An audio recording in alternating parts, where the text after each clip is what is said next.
welcome to another episode of Conversations with Annie and Kate. Hi Annie, and welcome to our guest, Gemma Carey. Gemma is an author and a researcher at the University of New South Wales.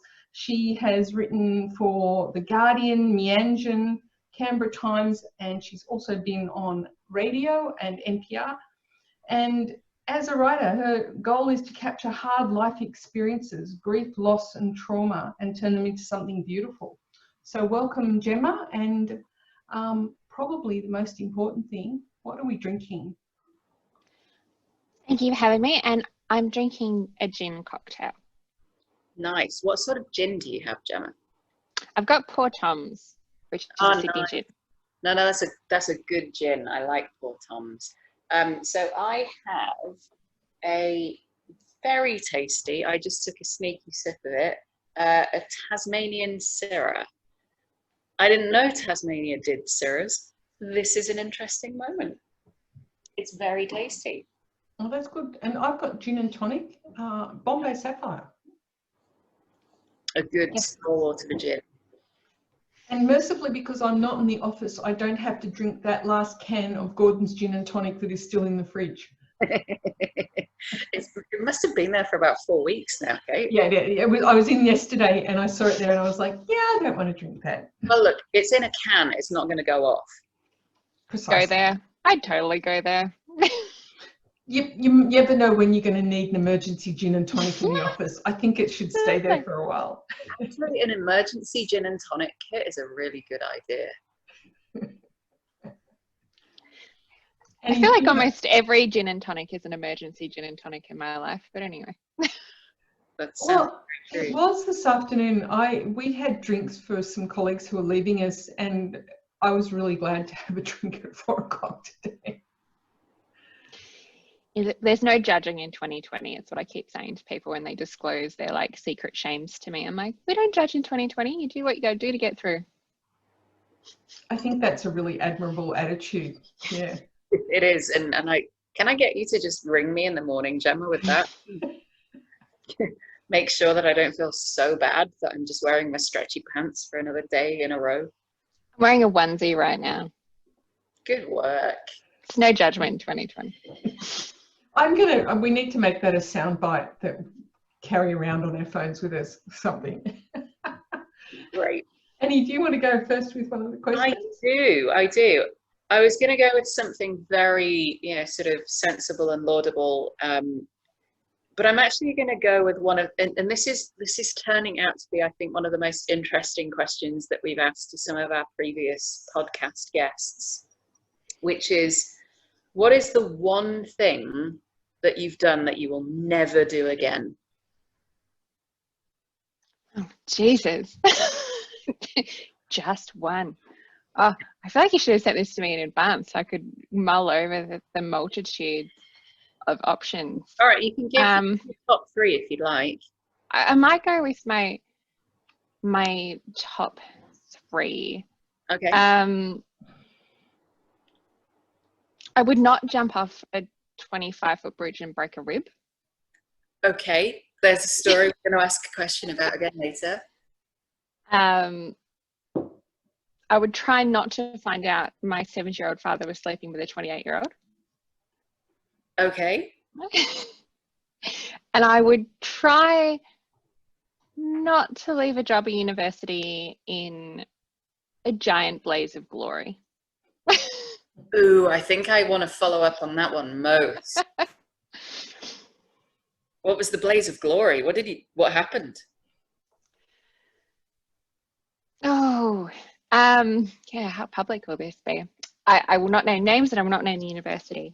I was accused of plagiarizing for a piece of work that I did before I actually came to the job at the university, so it couldn't have been plagiarized. And on my way out the door to another job, I made sure that a 30-page complaint detailing all of that went right up to the Vice-Chancellor. I gather it's still spoken about to this day. That is a blaze of glory. I love it. Oh yeah. I have this suspicion, and by the way, we're speaking to 2 women who are very sort of well accredited women within universities in Australia, I had no idea how much, you know, sort of nonsense goes on within that particular sector. It's like, I don't actually understand why there hasn't been some sort of reality TV show about it yet. It would make a good one, right? I mean, you could certainly have quite a lot of sex scandals going on in your university reality TV show. Well, there was a vice chancellor that's just been fired at another university interstate because of sexual harassment. It's my alma mater. Yeah, Adelaide Uni. And the interesting thing about that actually is I never had him as a lecturer, but when I was an undergrad, everybody knew that you stayed away from him. He was a lecturer at the time. He rose a very long way with a lot of bad behaviour. And he was at another university in another southern state and another southern state below that state, and the stories are the same everywhere. And it's no surprise to anybody. It's just now I think the universities are kind of having their own Me Too moment where this kind of thing does get taken seriously, which is much better. But that's a pretty legendary exit. Mm-hmm. His or mine? Yours. His is just well deserved. Yeah. Right, so what's your question, Kate? Well, I'm wondering if you could go back and tell your younger self one thing, what would it be?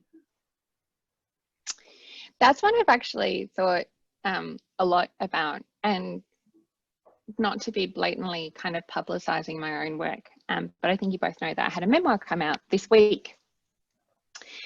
And it's a memoir that tells a couple of different stories. One is about my mum dying young of cancer and me caring for her, and the other one is about taking a man to court for child sexual abuse when I was 17. So the thing, not to get too heavy on you, that I would go back and tell my younger self is to stay away from the man who sexually abused me as a child. Good fucking advice right there. Yeah, solid advice. Solid advice. Hey, and look, as without going into the details and the ins and the outs, I went through some childhood sexual abuse as well, and I don't know about you. So this is a follow-up question, I guess, in the broadest sense of, I was really young when it happened to me, so it sort of felt a bit like it wasn't really me that it happened to, because the time I grew up and decided how I wanted to be, the things that happened in the past, I sort of almost felt like a distant memory. So it never has impacted me in terms of, you know, portraying myself or putting myself forward for who I wanted to be, or having confidence. How did it impact you? I think I would have said exactly the same as you until my mother started to die. So I thought that I had dealt with it all and it was behind me and I'd gotten over it and I had a PhD and everything was great and had a beautiful middle class life and I owned a house and was married and all of that. Then my mum started to die and it brought it all back up again, and I realized actually I hadn't dealt with it fully at all, and then I went through this kind of process of sense making, and that turned into a whole book, in fact. So I'd like to say now that I'm over it, but I'm a little hesitant to even say that, given I would have said that for many years before I ended up writing a book about it. So, and what led you to write the book? I didn't mean to write a book. I just started writing about it and what was going on as my mum died, and it grew and grew, and then sort of became a book. And then writer friends of mine and my writer husband said, no, this is a book. This isn't just your catharsis. So yeah, then I pursued publication of it. So cool. It's been, I think, because you're both from university, it's like I think it opens up a really interesting tension, and one that's sort of exploded on me already a couple of times, which is, as academics and researchers, we're so often told that we can't be more than our research and we can't be more than our career, to have other interests, let alone to write in, you know, a dramatically different semi-creative memoirist field and reveal things about ourselves. And, you know, academics, I think institutionally, we're very, you know, keep it all inside. So I think, like, I've written memoir outside of this book in essays in The Guardian and different places, as was read out in the bio, which has caused friction with some older academics who felt really uncomfortable, saying, I don't really like having to read about things that have happened to you or your feelings. I'm like, well, you don't have to read it just because it's there. Forcing them to read it, you're holding them down, forcing them to read it. It's a choice. So I sort of, you know, it only happened this week, but I've had a little bit of taste of it, and I wonder how it will be to kind of, I describe it as like, you know, be my whole self within the academy, within the institution, truly for the first time, and how that's going to go. But I also, you know, I'm speaking from a tenured position of safety, even amongst the destruction of our sector, where I can take risky steps like that. And I know that there's a lot of, you know, more precarious academics out there who can't right now. Mm. So what do you think it was about your mother passing away that started to precipitate that? Was it? It was that my mother knew and didn't do anything. Oh. Right. And we never talked about it. Yeah. Right. So the first half of the book is kind of my mother dying and me grappling with, do I ask, do I not ask? How do I deal with this? And also, how do I was her primary carer while she was dying. So how do I care for this person through very, very kind of very difficult death from cancer, while also holding this sort of betrayal with her. And then the second half of the book is sort of everything that happened after she died and all the sort of things that came to light about her life that made a lot more helped make sense of why she had done what she had done. I really just took you both like right into the. No, this is going wherever you want it to go. So I'm finding it fascinating. Life. Well, right, that's real life. It's not, you know, you can't artifice this. It's just, that's how it goes. And it is kind of messy. Like, nobody's life is perfect, and everybody's got their own story. But you're luckily very articulate, and you can tell your stories in really nice ways, really interesting ways. Thank you.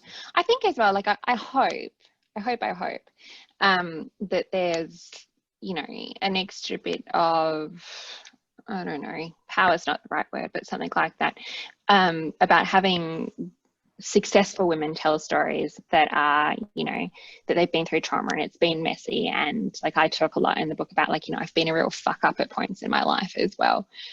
Yet here I am, you know, I became a tenured associate professor at 32, you know, like, you can overcome it. Look, I overcame it. So I hope, I sort of always say that, like, I wrote the book that I probably needed to read when I was younger. That's a nice way of putting it. Yeah. So if you, going back to, you know, sort of perhaps when you were in the thick of it and now you are where you are, what was it that helped you to sort of navigate out of that messy period into, you know, sort of a really successful career? I think probably a lot like you, Annie, I just divorced myself from my earlier past and just got on with it. And I think I also did a lot of things to sort of be like, I am doing this despite what happened. And it wasn't until a much later point that I was able to integrate those things and begin to also do things that aren't you know, they're not despite what happened or to spite anyone, the person who abused me or my mother and her betrayal or anything, but it's actually just living for me. Like, that's the thing that we all hope to do, you know, integrate all those parts of ourselves and live our lives, our own lives, you know, apart from everybody else. Well, what would you say to your younger self? Like, I mean, would you give a specific advice, or would you give more generic advice about the kind of people that you need to watch out for? There's this book that came out like just 2 weeks ago by Carmen I can't remember her last name, but it's called A Dream House. And she has this scene in it, a little section in it where she talks about, like, what if you could break through the kind of wall of time and go into your childhood bedroom and sit your childhood self down and say that this and this and this is going to happen and you need to not do these things. Like, would you listen to yourself? And like, I loved it when I read that, because I've thought that so much. Like, could I just break through the wall of time and go back and say, do not do these things? And she makes this point of kind of like, well, there were people around you at the time who told you not to do that. You had all your friends who told you not to do that, and you did it anyway. What makes you think that, you know, you're going to listen to some, you know, older version of yourself that's somehow broken through like space-time continuum? But we fantasize about such strange things. I think I would tell myself not just to stay away from that person, but I would also try and tell myself that you have value outside of the gaze of men, and you have value outside of, you know, whether somebody finds you sexually desirable or not, and pursue and value those parts of yourself, because that's part of growing up in a patriarchy, right? Is we kind of get assumed into, valuing things. We don't even realize it, and it's only when you're sort of approaching 40 that you look back and you realize how patriarchy has infiltrated every part of your life. You know, so essentially it might not even be possible to see it from the perspective of a young person. I couldn't agree more. And I think before, you know, as we're obviously thinking about how conversation may spark conversation once it gets shared, we are not saying all men. We are saying that, you know, that the construct of society that we live in forces women to think and act and respond in ways that make sense to men. It's not that we want to do it. It's not that it's that men want us to do it. It's just, it is what it is. And it's a fascinating construct when you start to question it more. Whether it's, so I remember when I first started to stop wearing dresses and skirts to the office, and I started wearing, more kind of like slacks, trousers, and a pair of flip-flops. And the amount of comments I got, we call them thongs, Annie. They're flip-flops. I will never call them thongs. Also, you were ahead of your time if you were doing that before 2020. Oh, I really was. I've been doing it since 2011, I think it was. I'm just really lazy. I just don't, and also I hate socks. I think socks are the devil's work. My feet need to be free. They just need to be free and breathing. Anyway, that's very much beside the point. My husband has just snuck in and brought me some chips. Oh, are they made with your incredible air fryer? Kate? Yes, made with the air fryer. So we'll talk about apparently what he was trying to get in and give me. Well, look, that's a very good gift. The gift of air fried chips. Good work, Boyd. The thing is, though, that we're told to look and wear clothes or look a certain way in the office. And when I started to turn up wearing flip-flops, comfortable trousers or dresses, and not looking like I was about to turn up in a Vogue shoot, you know, I was like, oh, what are you wearing that for? Because I want to. Or where's your proper shoes?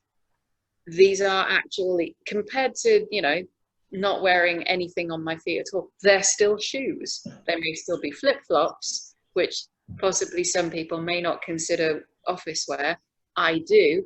It's just, I don't know, I find it fascinating that we're conditioned over all of those years to be told that we need to look a certain way and act a certain way. And the moment that we start to kind of take it back for ourselves, the more we realize that actually it was always there for us and we should have done it probably long ago.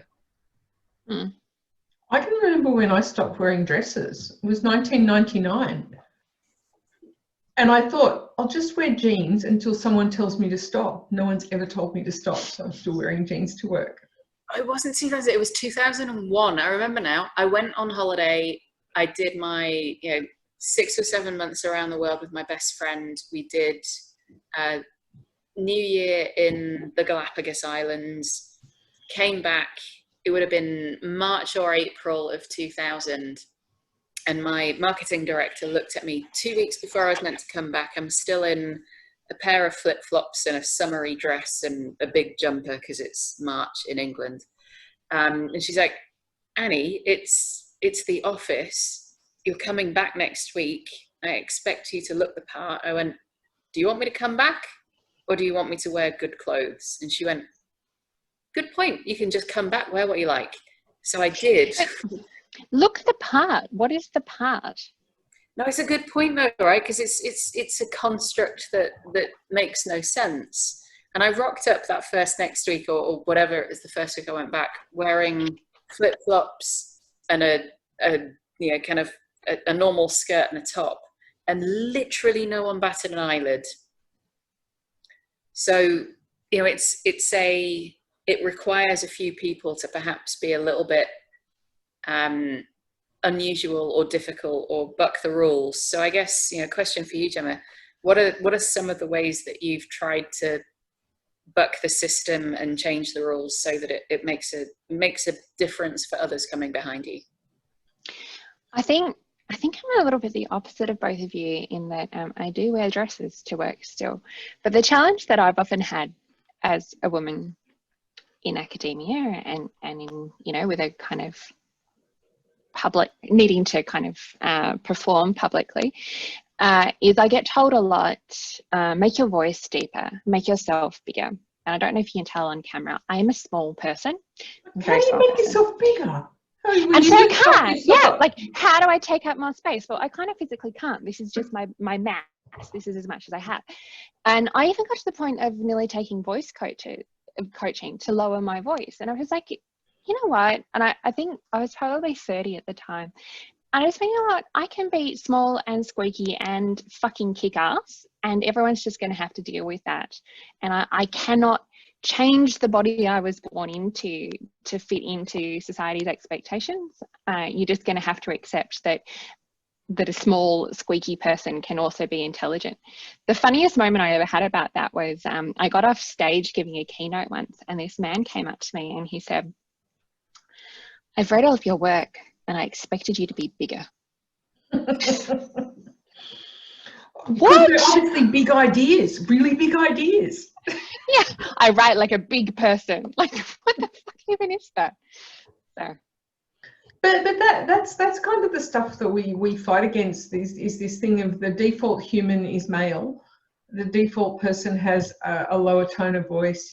Like think about Margaret Thatcher. She deliberately dropped her voice so that she would sound more authoritative. And we need to carve out our own space where we don't compromise on things like, this is just what my voice sounds like, you just have to live with it. I think that's very healthy for us, bad for men who don't like our voices. They don't like that we've got higher voices. Well, tough luck, because that's how we talk. Yeah. About all of that, I'm not entirely sure that's, perhaps it's not true on a macro level, when you include the entirety of anyone's lives, that I can't imagine that most guys would sit there and go, I don't like the sound of a woman's voice. That doesn't sound right, because their mum has a woman's voice, their grandmother, their sisters, their daughters. It's the context of it's in an authoritative environment. Yeah. I don't like that you were on stage, holding authority, and yet, you don't have you don't have what I expect, what I've been taught by society to expect. You're not wearing a masculine style suit, and you're not presenting, but why should we? We're ourselves. I think it's very healthy. Thank you. So that's probably something that I try to pass on to. I have a lot of early career researcher mentors and everything, and I had, one thing I will never ever say to them is like, don't change yourself, and don't change your femininity or how you want to present in the world for what you think will give you authority. Your ideas will prevail, over and above your appearance, and that's not what any of this should be about. And that's how it should be. That's, our ideas should stand or fall on their own merits. That's the only merit there is. But it is a bit of a running joke whenever I give a keynote that one of my mates says, "I thought you'd be bigger." I'm also one would say vertically challenged, Gemma. So we call you petite. I'm really quite small. In UK money, I'm 5'1". I don't know what that is in meters and centimeters, but it's not very much. And I remember back in the UK, my old boss, my last boss in the UK he's 6'7", I think. So we were quite the pair when we were walking around going to meetings, because 6'7" and 5'1" is quite a thing. And he would always say to me, "You're the smartest person in the room. Anybody who's asking a question, I'm going to defer it to you because you have all of the answers and I don't." And in the UK, we'd be fine. But when we went to Spain, it'd be very different because it's quite a masculine oriented kind of construct, and particularly in corporate. So we would deliberately do a routine of, when the questions got asked, they would be asked to Simon. And then Simon would literally not say a word and just look at me. And then I would answer the question.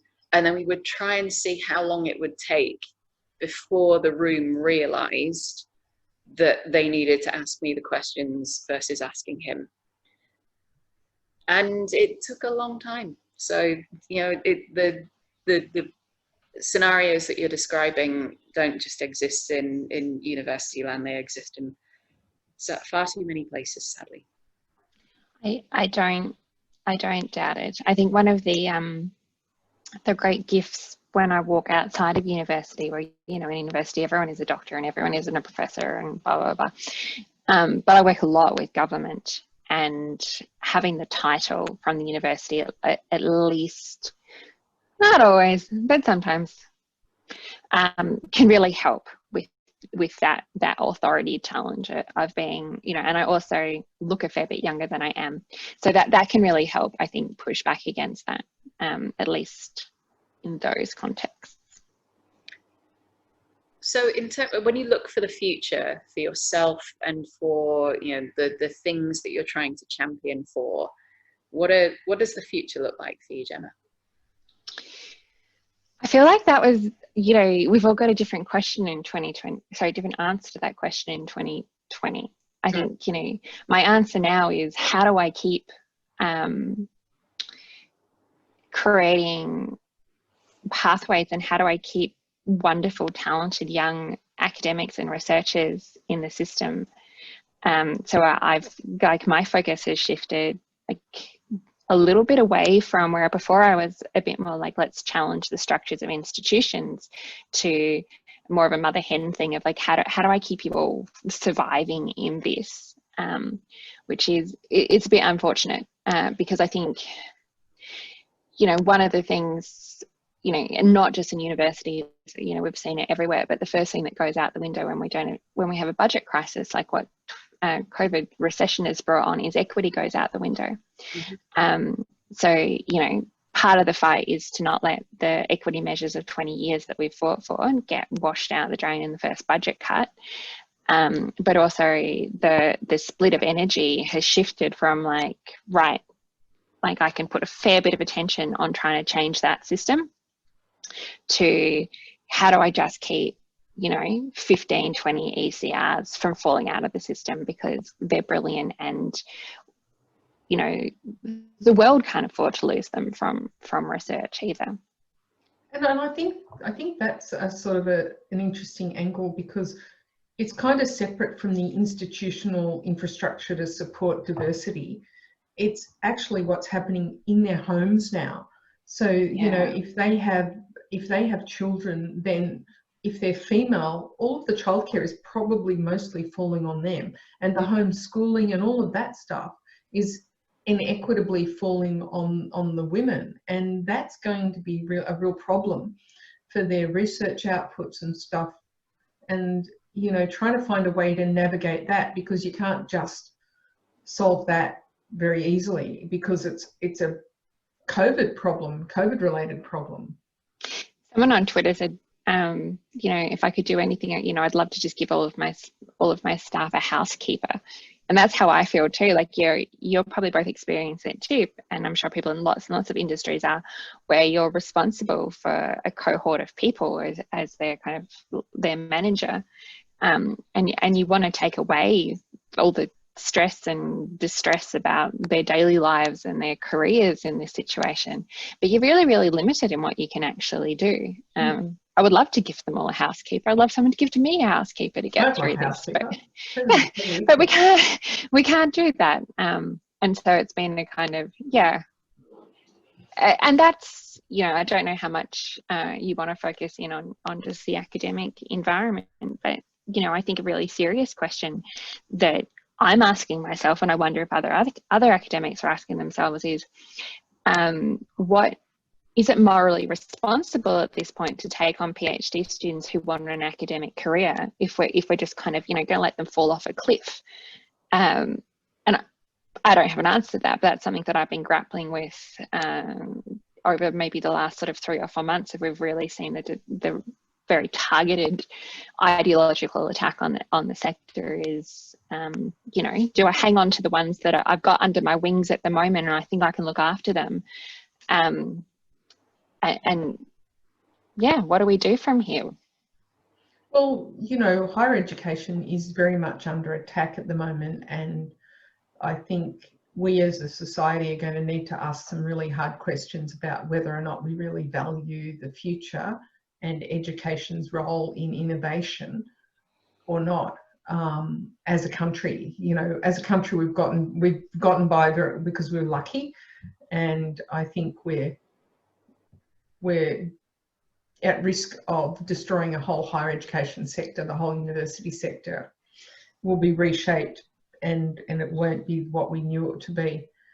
And we run the risk of not having the disinterested research that turns up a gem. All of those gems that we value were typically come from just someone's passion.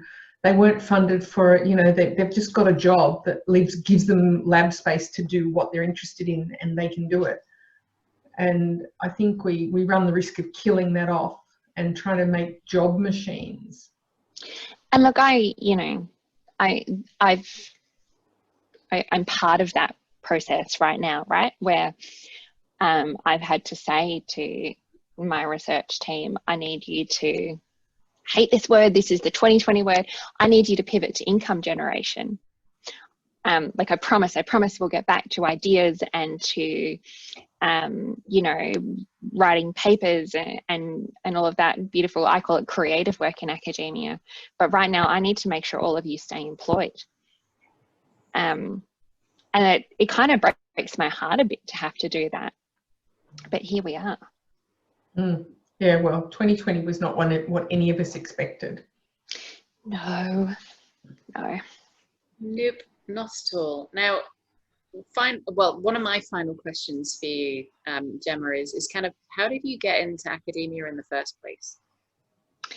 I was born into it. It's not a very interesting answer. I'm the child of academics, but I am the black sheep. So my father is a mathematical, pure mathematician and physicist. My mother was an economist, and my sister is a roboticist. So I'm the social science black sheep. But so you have rebelled. It's good to see. In my own little way, but only because like all of those genes that involved numbers, they just skipped me completely. So yes, that's what brought me to academia. And then what took me to writing, I think a little bit outside of academia, is I started to get a little bit bored of being an academic and thought I needed to grow a second career at the same time, which was again pre-COVID, where such things were a luxury we could pursue. And how did you publish your first book? How did that happen? It's really interesting, right? Like, and people also ask, how long did it take you to write your book? And I say it took me 20 years and 20 days. I actually wrote my book very, very quickly. Not a revision, but wrote the book very quickly. And all right, are you ready for the true, honest story of how it happened? It's quite funny. Yeah, totally. was kicking around. I had this manuscript and I put it away for a while because, you know, it's a memoir. There's a lot of personal stuff in it. And I was like, do I really want to release this into the world and my colleagues and everything? And I had a really devastating second trimester miscarriage. And I was absolutely off my face on painkillers afterwards. And I just wrote to a literary agent and went, like, and my email to her, I can't believe she read the book because it was so full of typos. I was so high on painkillers. But she read the book and she was like, this is fucking phenomenal. And within 2 weeks, it went into a bidding war between 5 of the biggest publishers in the world. So it just went from like 0 to insanity really, really quickly. Yeah. Yeah. So probably maybe a bit of an unexpected thing, but a friend of mine said to me, you know, I think that was your subconscious leading you down the right path. Yeah, yeah. But that's how the first book goes. It takes 20 years and then suddenly it goes off. Yeah. But hey, painkillers. How good are painkillers? Don't knock them, especially in 2020. So sad, we don't judge in 2020. So Gemma, when does the book come out? It came out this week. This week? Yeah. We'll put a link to it. We'll put a link to it in the show notes. Don't give me that. Please tell us what it's called. It's called No Matter Our Wreckage, and it's published by Allen and Unwin. Awesome. We will put a link in the bottom of the show notes. Thank you so much for your time today. We really appreciate it. And thanks, Annie. No worries. I'm looking forward to reading the book, Gemma. Oh, thank you. On my to-be-read list. I could stay all evening and talk to you both. Really, we're done already. We really enjoyed having you on. Thanks everybody for watching. Please don't forget to like us and leave a good review because that would be nice, and we'll be back shortly. Thank you.